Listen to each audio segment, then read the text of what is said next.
In contemporanea alla conferenza stampa di Legambiente svoltasi sul Treno Verde relativa all'esposizione dei dati del nostro clima, si è svolta un'estemporanea di pittura per coniugare arte e tutela dell'ambiente. L'evento è stato promosso da bellearticaf.it insieme al Circolo Rabat di Agrigento e che ha visto la partecipazione di tanti artisti agrigentini e non.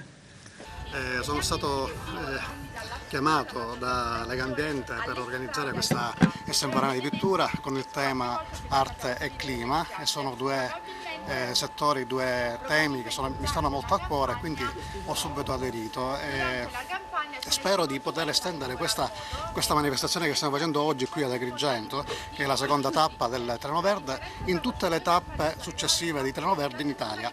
Quindi fino a Genova spero che bellearticaf.it possa essere presente con i propri artisti, con i propri clienti e artisti.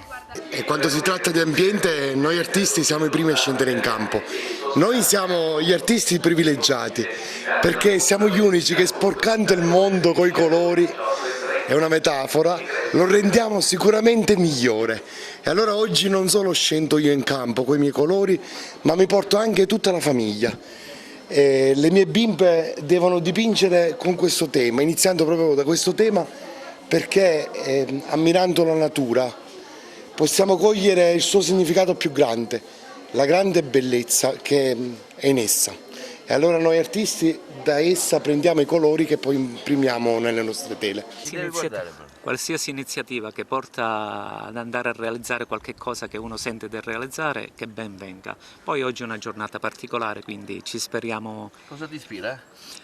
Ma io sono attaccato proprio per una questione mia interna a quella che è veicolare il messaggio del mare attraverso le barche, perché per me le barche sono l'essenzialità della vita, è l'inizio di una nuova civiltà, tanto è vero che in Sicilia, che è un'isola, si è arrivato tramite una barca.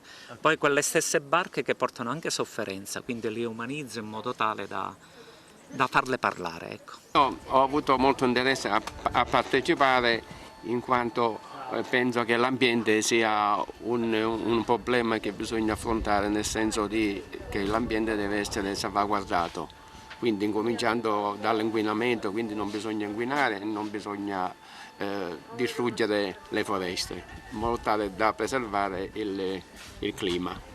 Lei cosa sta facendo? Che tema fa? Allora, io sto facendo una trasposizione di un paesaggio attuale, prendendo in esame la Valle dei Templi, che è il nostro territorio, quindi con la fioritura ora dei mandorli, poi una delle possibili cause che provocano il cambiamento del clima, tra cui l'inquinamento dovuto alle industrie e sia anche la deforestazione dovuta agli incendi.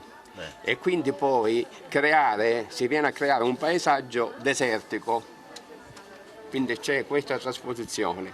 Ho aderito perché naturalmente per migliorare, cioè per verificare praticamente quelle che sono le condizioni per un clima migliore e per un miglior, diciamo, e per vedere un pochettino che il cambiamento climatico che cosa, diciamo, porta e quindi cercare di esprimere, diciamo, quelli che sono le condizioni dal punto di vista, diciamo, artistico, per migliorare praticamente sia, diciamo, l'ambiente che il clima, cercando di proporre praticamente un tipo di dipinto dove si mette in evidenza praticamente quello che il cambiamento climatico può portare. Ho fatto un acquerello che riguarda il posto con questo panorama, poi ho inserito il treno il treno verde, e quindi siamo oggi qui riuniti in questa giornata artistica un po' diciamo soleggiata, abbastanza, diciamo, graziosa come giornata, e quindi siamo qua all'insegna dell'arte.